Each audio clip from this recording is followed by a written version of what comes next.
It's a waiver service which has previously been available in New York, but never utilized.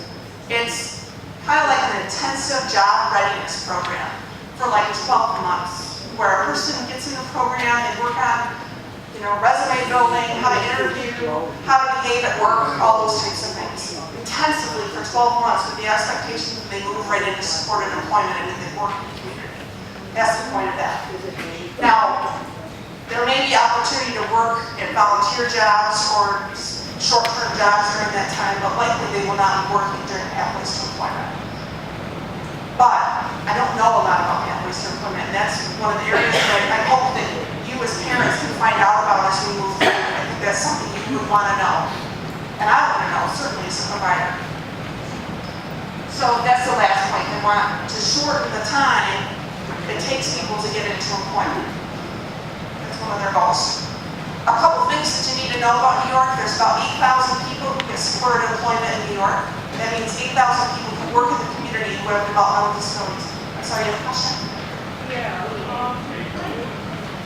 you come to the workshop and you're starting to wanting to get your employment goals going, how long do you meet in the workshop before you get the opportunity to get to go out into the community to find out where and what job it is that you want to do in the world? That's a really good question. The question is, how long does it take, right, to get into community employment? How long do you necessarily have to stay in the workshop until you're ready to move into community employment? And that's actually a hard one to answer because it's specific to the person a lot of times. Right, but in general, in general, so this person takes one month, this person takes, 5 months, so it's, Well, if a person how many years? If a person comes to us from Access DR, which is a state agency who refers people for supported employment, we don't even enter them into our workshop program. So they would go directly, and we might work with them. It might take months and months and months to find the right job, though. I'll be honest about that. There's not a lot of jobs in our region. Missy, I think you might want to say something about that. You seem like you have something to say. I can actually answer that question. It took me, I was in Hilltop for 9 years, and I'm finally now got to the point where I'm actually in supported employment, and I work at Walmart in Geneseo, and it took me about 9 months or so to get out of Hilltop to get in that, to get in the field outside of work. Missy's one thing I can say about Missy, she was in called enhanced supported employment, so she had extra supports initially. And we're really proud of Missy. She won an award for all the work she did because she was here.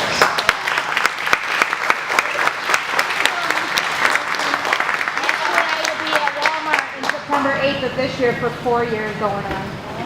That's great. So it's a hard question to answer. Some people are 1 month, some people are 10 years. I've had people who've been here 20 years and then they decide to go to support. Some of it's choice. Some of it's they're not ready. Some of it, there's no jobs. There's a lot of reasons why people don't move on. So maybe if I can answer it later, specific to your child. Okay. You had a question over there? Mom has $1. Oh, Heather? Yeah, I get curious how it affects working out in the community and integrated working. How does it affect the transportation? Another really good question Heather asked about transportation for people who work in the community. That's one of the challenges we have with supported employment. There's no funding for transportation in that program. There's no transportation network to support people getting to jobs in the community. There's a transportation network to get them here, and we do the best we can to get them to their job, but there is no transportation network right now or funding we do the best we can. We do have 83 people currently placed in the community, and we have 212 in our workshop, just to give you an idea of where we are.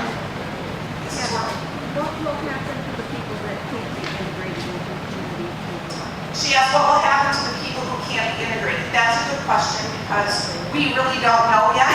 And I'm going to show you what I think, but that's where you, as parents, really need to advocate and let your state know what you want.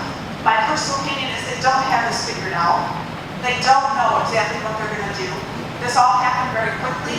The federal government decided, made some decisions with them, they agreed to it, and now they gotta figure out how to implement it. And that's where you guys come in. That's why I thought it was so important to talk to you guys, to give you the information so you can decide and advocate with the people you need to advocate with to keep options on the table. We want options for your children. That's what's in your best interest. And I'm gonna go over some points before you leave of what you need to know to make a good decision and to help New York State make a good decision. Miranda? When will the building be in effect and allowed to work for them to know where to help? What's that? What if they stop working here and where are they going to put all this? I mean, because it's pretty down. I'm gonna cover that in a minute if you can hang on to that, okay? She wants to know, where people will be going. With me being in support of employment, I've heard there's more people in support of employment and not enough jobs. Is there going to be any way of bringing in more jobs for those of us that are in support of employment to be able to go out and work even more in the community? Well, we have a Roxy Adams as our job developer. The question is where can we get more jobs in the community? I'll be honest, it's difficult. Near or in Livingston, Wyoming counties, it's hard to find jobs that people of all skill levels can do. It's a challenge. It's hard to find jobs that small, mom and pops can afford to pay. And minimum wage is going to go up in January, which is going to be another problem. So we certainly are aware of that issue. Down the road, we may need to add a second job developer to address that issue, but it is a very valid issue for Livingston and Wyoming counties. Where are the jobs going to come from? Lisa? Are any of these changes gonna have anything to do with the houses, like the changes I'm that going to are talk gonna a little happen bit about here? the houses in a minute, okay? Okay. Hang on to that question. Okay. Kelly, Hold on, go ahead. Sally, do you know where we can go for more information on campaigns for the program? To be perfectly honest, I don't know where to go. I did include in the packet OPWD's website, and that is the best source of information. But to be honest, I talked with OPWD staff on Monday, and they didn't know. So, just to share that with you, and as soon as I know, I would love to let you know, okay? A couple of statistics to keep, Mr. McNamara. Yeah, they tried this program in Oregon, they closed the shelter workshops, now they can't find any work. Correct. The idea that one size fits all for all is ridiculous. Is there anybody from the Justice Department or the federal government?